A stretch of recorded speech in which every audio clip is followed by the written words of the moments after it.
control the guy or the woman who brings out the carts on a forklift. It's time for the Buff Show. 100 years. Look, here's the lives. Think about it. No idea what you said, Joe, but we understand the Buff Show. Welcome to the Matt Buff Show on this wacky Wednesday. I'm your humble host, Matt Buff, in the Liam Fitzpatrick studio. Great to be with you. And you can catch the shows on AM 950, 94.9 FM, The Answer Orlando, also on Roku TV, the Patriot Podcast Network. The cool thing is you can go to thebuffshow.com.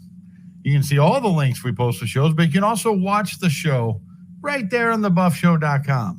That's where our podcast is and the video for the show. So thebuffshow.com. And don't forget to like and subscribe on social media. And also make sure to check out our newsletter and stuff like that, where you get exclusive, awesome content from sponsors and recent guests on the show, just like it's Wednesday. And you can see great interviews from our partnership with Moms for Liberty. And yes, we are heading...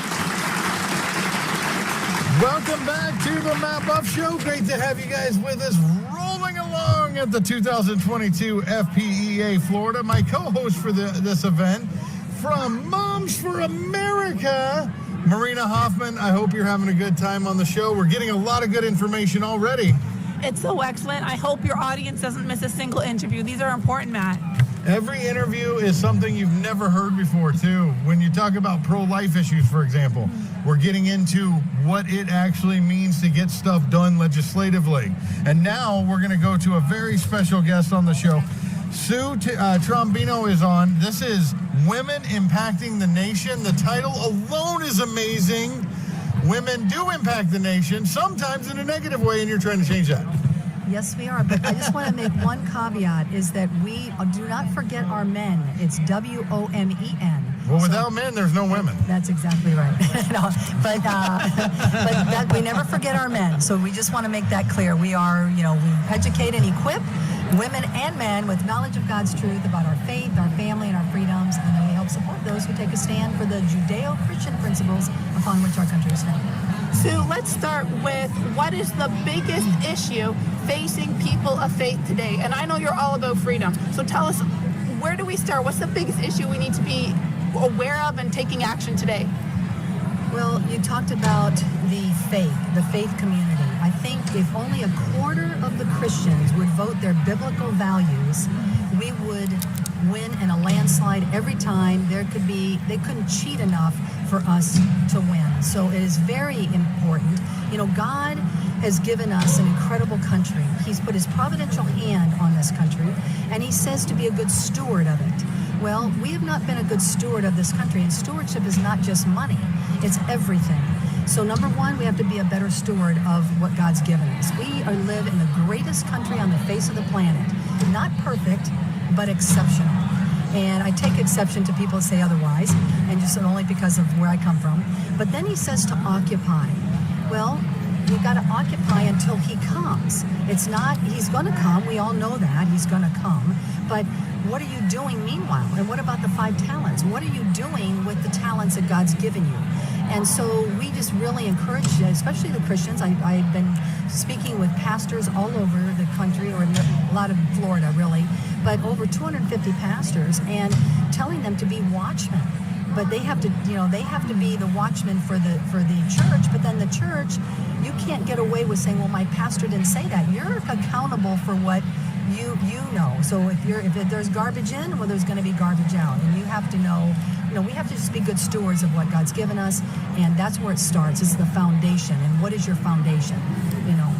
Well, speaking of starting, when I was doing research for this interview for you, and I just love what you guys have done on the website, and I want everybody to check it out, womenimpactingthenation.org. One of the coolest titles we're going to hear all day as far as an organization, which is great. But you come from a place that used to be a pretty good utopia for capitalism. I've seen TV shows about Venezuela, about how great they were doing. And one stolen election later, it's become a socialist hellhole. Talk about your journey from where you came from. Well, I was born in Caracas, Venezuela, and I've had the privilege of living all over the world. It was my dad was first and foremost, he was a 1st Marine Division Guadalcanal, so I bleed Semper Fi. But Nice. the reason we were living overseas is because my father worked for Standard Oil. So we lived in all different countries. And yes, Venezuela was the wealthiest out of all the South American countries and other countries in the world. But what happens is when you're disengaged, then all of a sudden the government, and if you don't have a constitution like we do in the United States, then the government comes in, and it doesn't matter if you have 1 million people going in the streets trying to protest. If they've taken away your guns, then all they do is have rocks and sticks and everything else. So people have no real say there in Venezuela, really, right now. And so we need to really understand, our Constitution, realize, and I really would like to tell your audience that we are so beyond blessed. The biggest blessing on the face of the planet is that you were either born in this country or that you're here as an American citizen. And it's just the biggest blessing because everybody in the world wants to come here. And I ask your audience, if you continue to become apathetic, disengaged, disinterested, and you lose America, can I ask you, I want you to think about this, can I ask you, where do you go from here? Everybody in the world wants to come here. Where do you go? So we have got to get out of our bubble, realize, get educated with truth and facts, not emotion, not conjecture, but get educated and just understand why. Again, we're not perfect, but we are exceptional.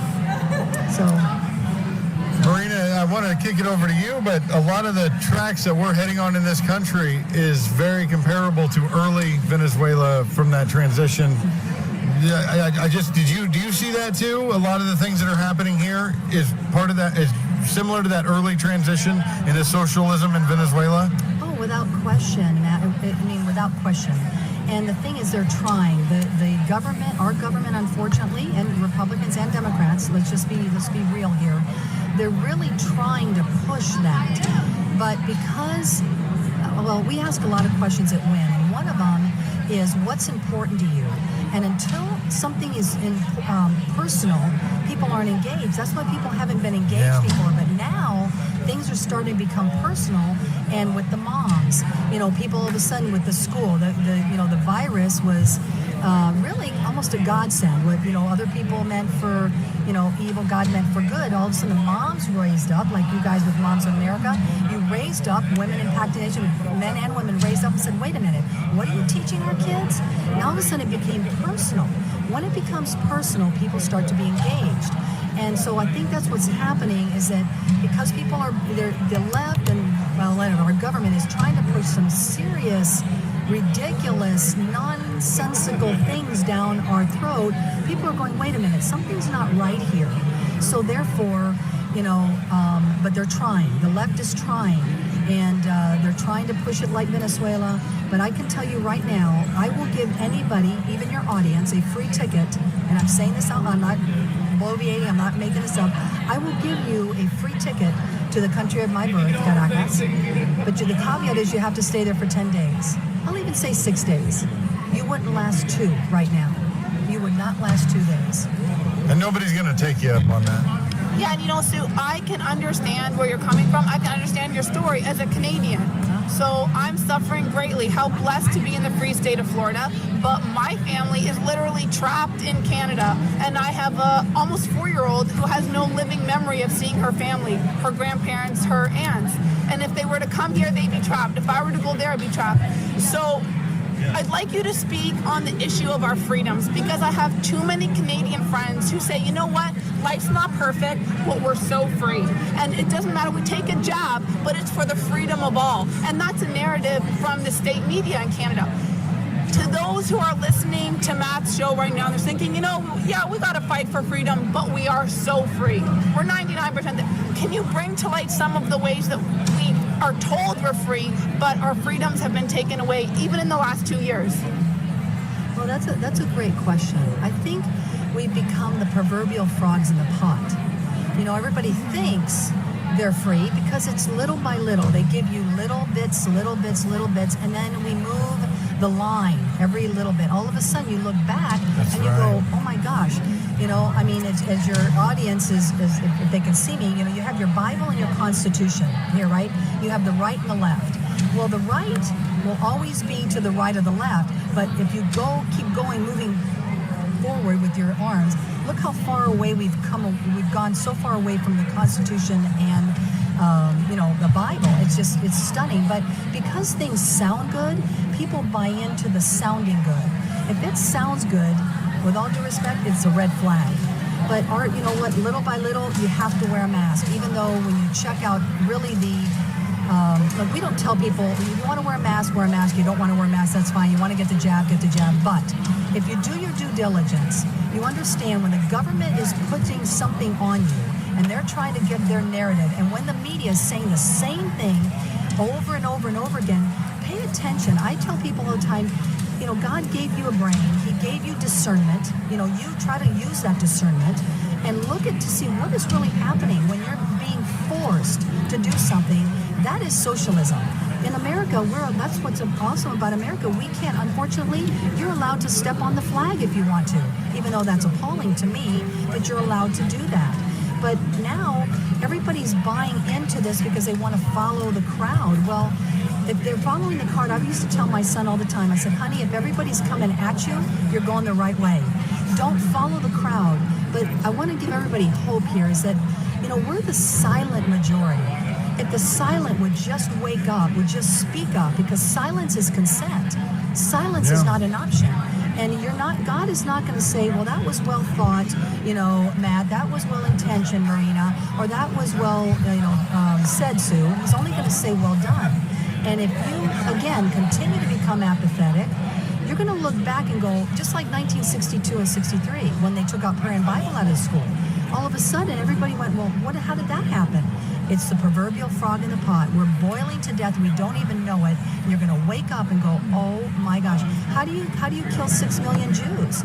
People put their head in the sand. And so don't let that happen here. And, you know, our tagline is when we show up, we win. We need to show up. And we're not showing up. But if only a quarter of the Christians would vote their biblical values, then, you know, God has lots of non-negotiables. But there are 3 that are non-negotiable. And I've talked to pastors all over about this.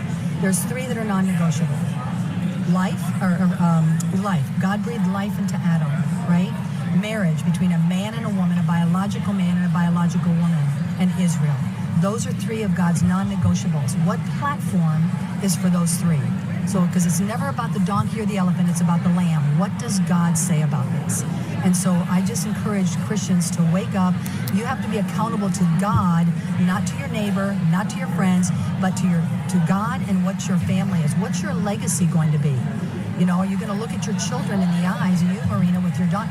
What did you do to stand? You know, because Ephesians 6:13 says, and having done all, stand. What are you standing for? But we have to wake the American patriot up, and because when we show up, we win. Yeah, absolutely. Well said on everything. I knew you before you were in the womb. Talks about marriage more than hell in the Bible. And the nation who blesses Israel is blessed by God. Absolutely. You can just, what they're saying is, take 15 minutes every day and read your Bible. Let's start there, right? Just take 15 minutes every day. We can start there. Everybody check out womenimpactingthenation.org. Sue, thank you so much for joining us on the show. Thank you for having me. And go to Moms for America. You guys are doing a great job. Appreciate all of you. Thank you so much. Yeah, it's been fun having the partnership today with Moms for America. Awesome. Marina's great. It's been a great time. You guys stay with us on The Buff Show. More to come.